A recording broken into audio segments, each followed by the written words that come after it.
الحمد لله رب العالمين أشهد أن لا إله إلا الله وحده لا شريك له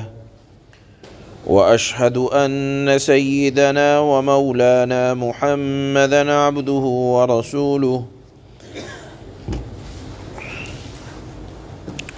أما بعد فأعوذ بالله من الشيطان الرجيم بسم الله الرحمن الرحيم يا أيها الذين آمنوا ادخلوا في السلم كافة ولا تتبعوا خطوات الشيطان إنه لكم عدو مبين فإن زللتم من بعد ما جاءتكم البينات فاعلموا أن الله عزيز حكيم۔ یہ دو آیتیں ہیں، اس میں سے پہلی آیت یہود کے ایک بڑے عالم حضرت عبداللہ ابن سلام جو ایمان لائے اور اسی طرح اور دیگر یہودی علماء جو اسلام لائے ان کے بارے میں نازل ہوئی۔ انہوں نے اسلام لانے کے بعد رسول اللہ صلی اللہ علیہ وسلم سے یہ درخواست فرمائی کہ ہم اسلام کی تعلیمات پر دل و جان سے عمل کریں گے، لیکن اسلام کی تعلیم پر عمل کرنے کے ساتھ ساتھ ہمیں اس بات کی بھی اجازت دے دی جائے کہ جو چیزیں حضرت موسیٰ علیہ السلام کی شریعت کا حصہ تھیں، مثال کے طور پر ہفتے کے دن کی تعظیم، مثال کے طور پر اونٹ کا گوشت اور دودھ سے پرہیز وہ کرتے تھے، اور توریت کتاب کی تلاوت بھی کرتے تھے۔ ہمیں اجازت دے دی جائے کہ ہم اسلام پر، اسلام کے قوانین پر، شریعت محمدیہ علی صاحبہ الصلاۃ والسلام پر عمل کرنے کے ساتھ ساتھ توریت پر بھی عمل کر لیا کریں۔ اس میں اس شریعت پر بھی عمل ہو جائے گا اور شریعت موسوی پر بھی عمل ہو جائے گا، اور خدا تعالیٰ کی زیادہ اطاعت ہوگی اور دین کی زیادہ رعایت ہوگی۔ اللہ تعالیٰ نے ان صحابہ کرام کے اس خیال کی اصلاح فرمائی۔ اللہ نے آیت نازل فرما دی، یا ایھا الذین آمنوا ادخلوا فی السلم کافۃ، تم دین اسلام میں پورے کے پورے داخل ہو جاؤ، عقائد سے لے کر اعمال تک، اور عبادت سے لے کر اخلاق تک، معاملات تک، تجارت تک، معاشرت تک، رہن سہن تک، ظاہری اعتبار سے، باطنی اعتبار سے اللہ کی نازل کردہ کتاب قرآن پر مکمل ایمان لے آؤ۔ اور اب ایسا نہیں ہوگا کہ تمہارا اگر دل چاہ رہا ہے تو تھوڑا اس پر عمل ہو جائے، تھوڑا اس پر عمل ہو جائے، یا دل نے جس حکم کو چاہا مان لیا اور جس حکم کو چاہا چھوڑ دیا، یا کچھ زمانہ جاہلیت کی رسم لے آئے، یا کچھ اسلام یا مکمل اسلام پر عمل کیا اور دین سابق یہودیت یا نصرانیت کی رعایت کر لی کسی مسئلے میں۔ اگر ایسا کرو گے تو یہ شریعت پر عمل نہیں کہلائے گا بلکہ شیطانی وسوسوں پر عمل کہلائے گا۔ اللہ نے فرمایا وَلَا تَتَّبِعُوا خُطُوَاتِ الشَّيْطَانِ، تم شیطان کے نقش قدم پر نہ چلنا، اِنَّهُ لَكُمْ عَدُوٌّ مُّبِينٌ، وہ تمہارا کھلا ہوا دشمن ہے۔ اس سے معلوم یہ ہوا کہ حضرت محمد صلی اللہ علیہ وسلم کے دنیا میں تشریف لانے کے بعد قابل عمل، قابل اتباع کوئی مذہب اگر ہے تو وہ دین اسلام یعنی دین محمد، حضرت محمد صلی اللہ علیہ وسلم ہے۔ اس کے علاوہ کوئی اور ذرا قابل قبول نہیں۔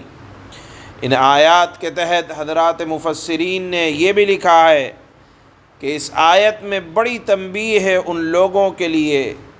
جنہوں نے اسلام کو صرف چند عبادتوں کا نام دے رکھا ہے، یا اسلام کو صرف مسجدوں تک خاص کر رکھا ہے، یا اسلام کو صرف اور صرف نماز، روزہ، زکوٰۃ اور حج کے ادا کر لینے کو سوچ رکھا ہے۔ علماء نے لکھا ہے کہ اسلام ایک مکمل نظام حیات ہے جو قرآن اور سنت میں بیان ہوا ہے۔ مکمل نظام حیات کا مطلب کہ زندگی گزارنے کے ہر طریقے، اب زندگی گزارنا چاہے لوگوں کے ساتھ ہو، معاملات ہو، زندگی میں تجارت ہو، سیاست ہو، حکومت ہو، یہ تمام کے تمام اس کے اصول اور ضابطے قانون اللہ نے قرآن میں اور جناب رسول اللہ صلی اللہ علیہ وسلم نے احادیث میں بیان فرمائے ہیں اور آپ کی سیرت اور سنت سے ظاہر ہے۔ اللہ نے اس کے بعد ایک عجیب آیت لکھی، فَإِن زَلَلْتُم مِّن بَعْدِ مَا جَاءَتْكُمُ الْبَيِّنَاتُ، اتنی باتیں واضح ہو جانے کے بعد بھی، دلائل کے آ جانے کے بعد بھی، قرآن کے نازل ہو جانے کے بعد بھی اگر تم لغزش کرنے لگو، یعنی پچھلی کسی باتوں پر عمل کرنے لگو، تو فَاعْلَمُوا، جان لو، ان اللہ عزیز حکیم، بے شک اللہ تعالی، حق تعالی بڑے زبردست اور حکمت والے ہیں۔ یہاں اللہ نے اپنی دو صفتیں ذکر فرمائی ہیں۔ علماء نے لکھا ہے عزیز کے معنی آتے ہیں انتہائی طاقتور، یعنی گناہ کرنے والا یا نافرمانی کرنے والا ہرگز یہ نہ سمجھے کہ میں اللہ کی طاقت سے باہر ہوں، اس لیے کہ اللہ کا اقتدار کامل ہے، دنیا میں بھی ہے اور دنیا کے بعد بھی ہے، زمین پر بھی ہے، زمین کے اندر بھی ہے، آسمان میں بھی ہے، اور ہوا، فضا، خلا، اللہ کا اقتدار کامل ہے۔ اس بات کو ثابت کرنے کے لیے اللہ نے لفظ عزیز کی صفت کو یہاں ذکر فرمایا ہے۔ اسی طرح عزیز کے فوراً بعد اللہ نے ایک اور صفت ذکر فرمائی اپنی، حکیم، کہ اللہ حکمت والے بھی ہیں، یعنی بد عملی کی سزا کب دینی ہے اللہ جانتے ہیں، اس کی حکمت کے تقاضے کے مطابق کتنی دینی ہے وہ اللہ جانتے ہیں، جب دیں گے تو اپنی حکمت کے مطابق دیں گے، حکیم ہے اللہ، اور اسی طرح کب دینی ہے اللہ کی حکمت کے مطابق۔ لہذا اگر ہم دیکھیں دنیا میں نافرمانوں کو اگر بظاہر ان کی بدعملیوں کے سبب سزا نہیں مل رہی ہے یا پکڑے نہیں جا رہے ہیں تو یہ سمجھنا حماقت اور بے وقوفی ہے کہ وہ ہمیشہ کے لیے سزا سے بچ گئے۔ اللہ کی حکمت کا تقاضا ہے ابھی نہیں دے رہے، جب دیں گے تو وہ اللہ کی حکمت کے عین مطابق ہوگی۔ اسی طرح اگر ہم اپنی کسی نافرمانی کے سبب یہ سمجھیں کہ ابھی تک ہمیں سزا نہیں ملی یا ہم نے فلانا گناہ کیا تھا تو وہ اللہ کی حکمت کے مطابق ہے۔ اس لیے اللہ نے اپنی دونوں صفت کہ اللہ سزا دینے، اللہ مالک قادر ہیں، سزا جب چاہیں تب دے سکتے ہیں، اور اگر بظاہر نہیں آ رہی تو وہ اللہ کی حکمت کا تقاضا ہے۔ اللہ فرماتے ہیں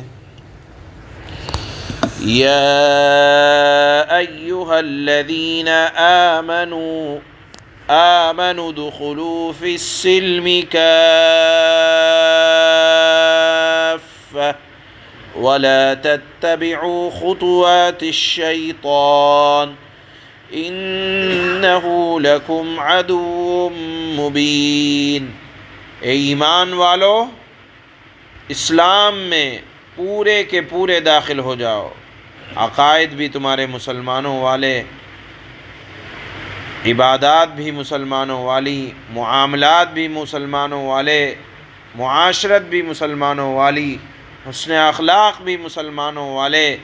یہ مطلب ہے کامل کے کامل داخل ہو جاؤ، اور شیطان